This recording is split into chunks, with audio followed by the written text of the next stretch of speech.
great start. Coach, in this league, you need 2 stars usually, or particularly in the past few years, it's been 2 stars on each team. Have you seen Jamal taking steps towards becoming that second star for this team?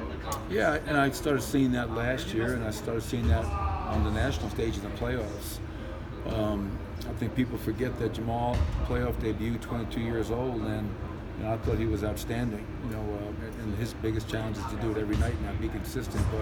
But Jamal definitely has all the makings of being a guy that can be our 1-2 with Nikola. The best thing about it, though, is on any given night, our go-to player is going to be the guy that has it going. It could be Gary, could be Will, could be Paul, could be Jeremy, could be Malik.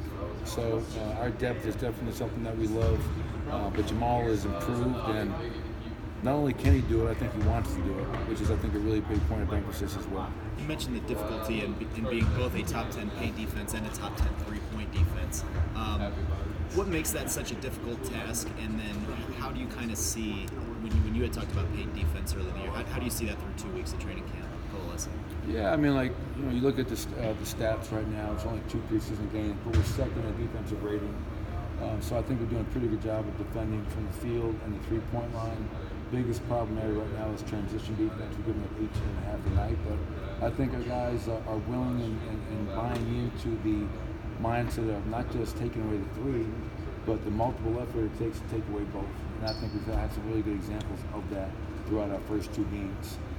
It's not easy. We were 15th in paint defense last year. I don't want to be 15th. I want to be top 10 at least. And the funny thing is, just taking away one basket in the paint.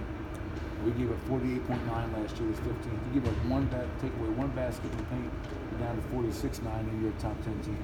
So it's not that far away. And if you really want to get greedy and selfish like me, you take away 2 points, 2 baskets in the paint, now you're number 3 in the NBA in paint defense. So I think our guys understand that we're capable of doing that, and I got to constantly find ways to challenge our guys, not be satisfied with what we did last year. Push the envelope, and let's make sure we're trying to be the best defensive team that we can be.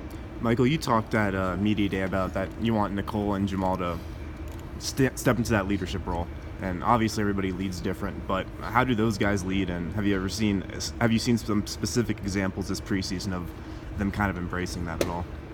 Yeah, I think for young players like Jamal and Nikola, it's getting comfortable with your voice. Let's be honest, there's 30 NBA locker rooms. There's not many leaders in the NBA.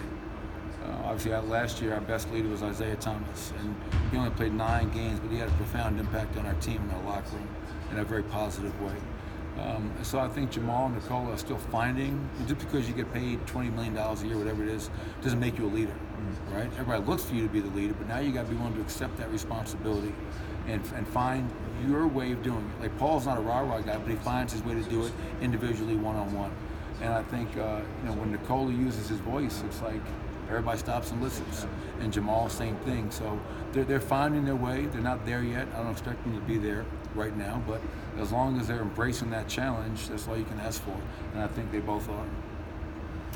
Thank you. All right.